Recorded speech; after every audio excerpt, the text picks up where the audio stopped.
Good morning, dear students. I hope you all are fine and healthy. Welcome to online class of St. Michael Academy. I am your SST teacher. Today we are going to learn a very important topic from civics, election and its type. So let us begin today's class.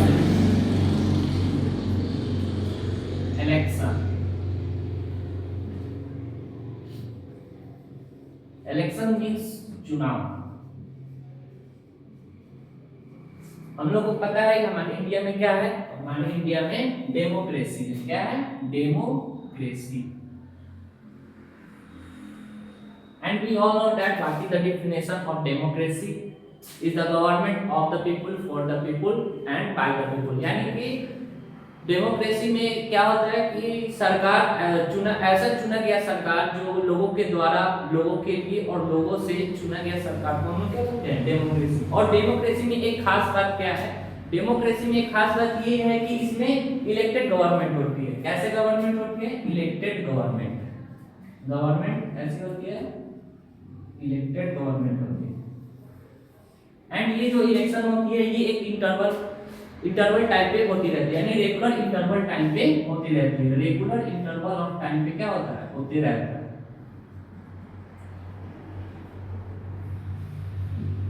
यानी कि हमारे India में प्रत्येक 5 साल पे क्या होता है? इलेक्शन होते रहते हैं. यानी एवरी 5 इयर्स पे क्या होगा? इलेक्शन होते रहता है. अब हम बात करते हैं कि इलेक्शन कंडक्ट कराने वाला बॉडी कौन होता है. इलेक्शन कंडक्ट कराने वाला बॉडी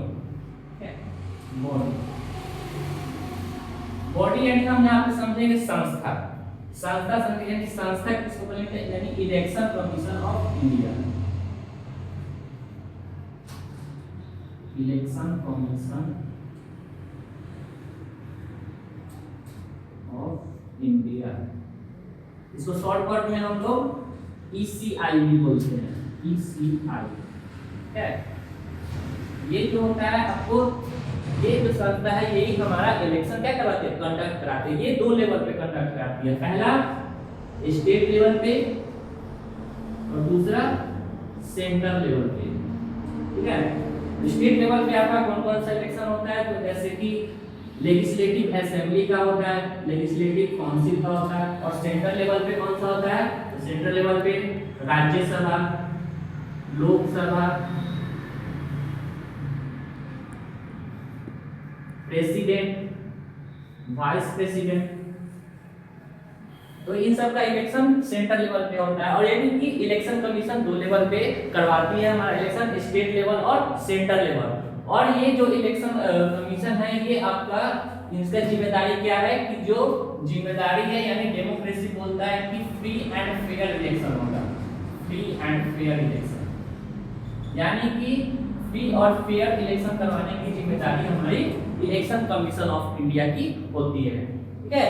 यानी कि कोई भी इसमें धांधलीबाजी नहीं चलेगी. ये सब पूरी जिम्मेदारी आपको इलेक्शन कमीशन ऑफ इंडिया की होती है. ठीक है. नाउ बात करते हैं कि इलेक्शन लड़ते कौन है, यानी कॉन्टेस्ट कौन करते हैं. Who contest the election? Who contest election? तो इलेक्शन पॉलिटिकल पार्टीज लड़ती है. इलेक्शन पॉलिटिकल पार्टीज लड़ती है. हमारे यहाँ बहुत पॉलिटिकल पार्टीज है.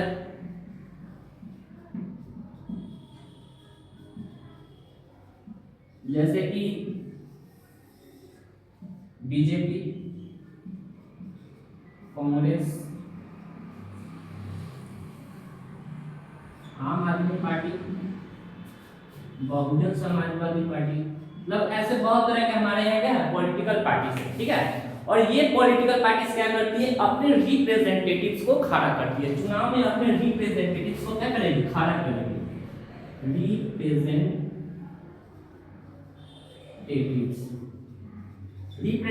रिप्रेजेंटेटिव्स यानी कि प्रतिनिधि. इसको हम लोग हिंदी में बोलते हैं प्रतिनिधि. ठीक है. इसको हम लोग क्या बोलेंगे? प्रतिनिधि.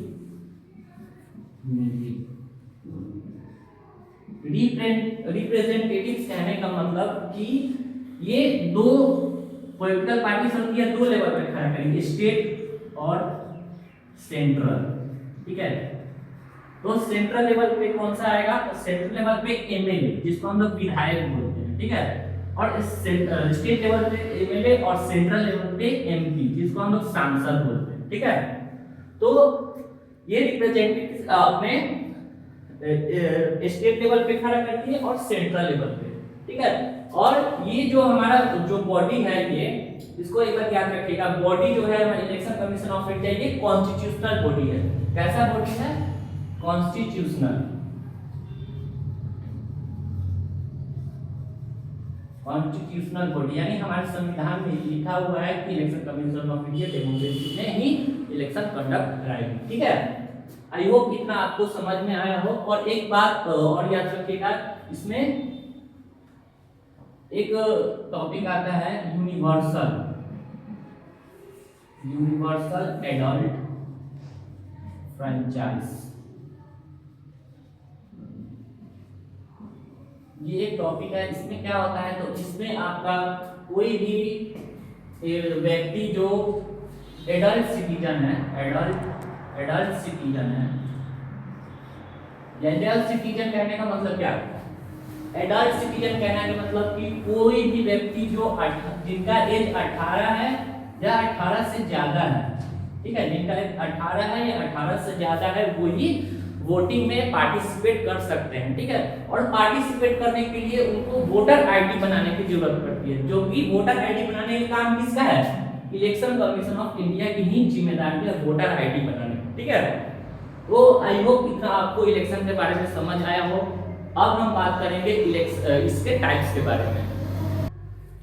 चलिए, इलेक्शन और इसके टाइप्स में, इलेक्शन में हम लोग समझ में आया,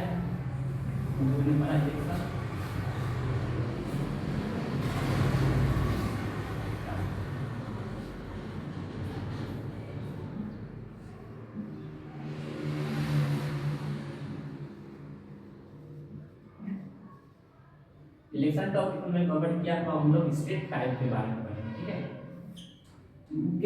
there are two types of election. How many types? Two types, direct election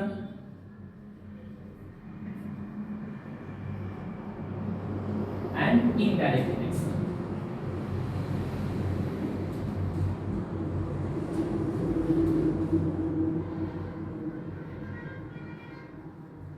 direct election और इनडायरेक्ट इलेक्शन कहने का मतलब क्या है कि अभी हम लोग ने देखा कि हमारे इंडिया में क्या है, जो जनता है उनके पास पावर है कि अपने गवर्नमेंट को चूज करे, अपने पसंदीदा गवर्नमेंट को चूज करे। क्यों चूज करे? क्योंकि हमारे इंडिया में क्या है, डेमोक्रेसी है। तो डायरेक्ट इलेक्शन में कौन पार्टिसिपेट करेगा? तो जनता, ठीक है। कौन पार्टिसिपेट करेगा? तो जनता। और ये जनता वोट देके अपने रिप्रेजेंटेटिव्स को क्या करती है? जितवाती है। रिप्रेजेंटेटिव्स, अभी बताया रिप्रेजेंटेटिव्स कौन होते हैं, तो ये तो एमएलए होंगे या एमपी होंगे, ठीक है।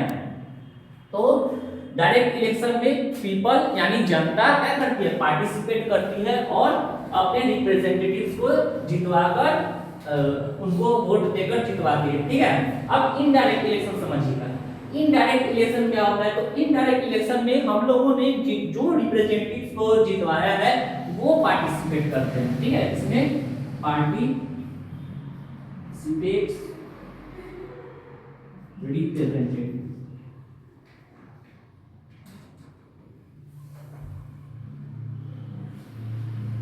कौन पार्टिसिपेट करता है? रिप्रेजेंटेटिव्स। तो रिप्रेजेंटेटिव्स अभी बताएं कौन, या तो एमएलए होंगे, एमपी होंगे, ठीक है। इसमें कौन पार्टिसिपेट करता है? तो रिप्रेजेंटेटिव्स। अब रिप्रेजेंटेटिव्स यानी सिंपल बेसिक में आप लोग याद रखिए कि इनडायरेक्ट इलेक्शन में आपको एमएलए होंगे, एमपी, इसी को हम लोग क्या बोलते हैं? रिप्रेजेंटेटिव। और डायरेक्ट इलेक्शन में कौन पार्टिसिपेट करता है? तो पीपल यानी जनता, ठीक है। अब हम बात करेंगे नाउ वी टॉक अबाउट इसमें कौन कौन से डायरेक्ट इलेक्शन में कौन कौन से इलेक्शन आएंगे और इनडायरेक्ट इलेक्शन में कौन कौन से इलेक्शन आएंगे। चलिए, अब हम बात करते हैं कि डायरेक्ट इलेक्शन में कौन आएंगे। तो डायरेक्ट इलेक्शन में हम लोग 3 लेवल पे बात करेंगे, कितने? 3, सेंट्रल, स्टेट और लोकल, ठीक है। सेंट्रल लेवल पे आपका लोकसभा, स्टेट लेवल पे लेजिस्लेटिव असेंबली।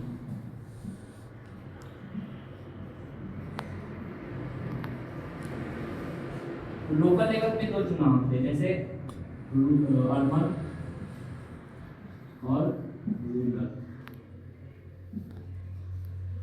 लोकसभा से हम लोग को पीएम मिलते हैं, ठीक है, और लेजिस्लेटिव असेंबली के चुनाव से सीएम, और अर्बन से हमें इनको सरपंच बोला जाता है।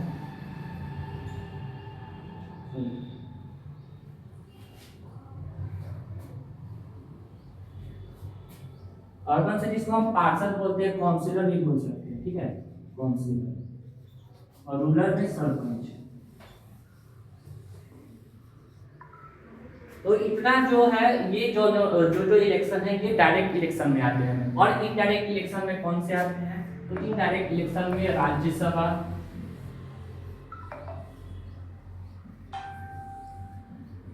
प्रेसिडेंट, वाइस प्रेसिडेंट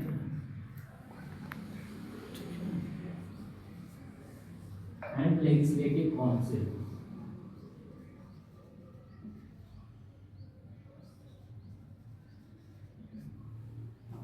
तो ये है हमारा यानी डायरेक्ट इलेक्शन में कौन। तो इतना हम लोग ने देखा कि डायरेक्ट इलेक्शन में कौन कौन से आएंगे और इनडायरेक्ट इलेक्शन में कौन कौन से इलेक्शन आएंगे। इससे पहले डायरेक्ट इलेक्शन में सेंट्रल पे आपका लोकसभा का चुनाव होता है, जिनसे हमें पीएम मिलते हैं। इनका एक अलग से वीडियो होगा जो कि पूरा प्रोसेस इनका पता चलता है कैसे होता है। फिर स्टेट लेवल पे लेजिस्लेटिव असेंबली का चुनाव होता है, जिनसे हमें सीएम मिलते हैं। नेक्स्ट लोकल पे आपका अर्बन में काउंसिलर आते हैं, ठीक है, और रूरल में चुनाव होता है जिससे हम लोग सरपंच मिलते हैं। इनडायरेक्ट इलेक्शन में हम लोगों ने बात किया कि राज्यसभा का चुनाव होता है, प्रेसिडेंट, वाइस प्रेसिडेंट और लेजिस्लेटिव काउंसिल का चुनाव होता है। और अब नहीं पता है डायरेक्ट इलेक्शन में कौन पार्टिसिपेट करते हैं, तो जनता पार्टिसिपेट करती है, ठीक है, अभी जनता पार्टिसिपेट करते हैं, ठीक है। और इनडायरेक्ट इलेक्शन में जो जनता के द्वारा रिप्रेजेंटेटिव चुने गए हैं, वो रिप्रेजेंटेटिव इसमें इन चुनाव में भाग लेते हैं, ठीक है, पार्टिसिपेट करते हैं। रिप्रेजेंटेटिव अभी बताएं कौन से, तो या एमएलए हो सकते हैं या एमपी, ठीक है। तो ये है बेसिक, आप लोग याद रखिएगा कि डायरेक्ट इलेक्शन में पीपल भाग लेते हैं और एमएलए इनडायरेक्ट इलेक्शन में हमारे द्वारा जनता के द्वारा चुने गए जो रिप्रेजेंटेटिव्स होते हैं वो पार्टिसिपेट करते हैं, ठीक है। Now that is all for today, we will meet again in the next video.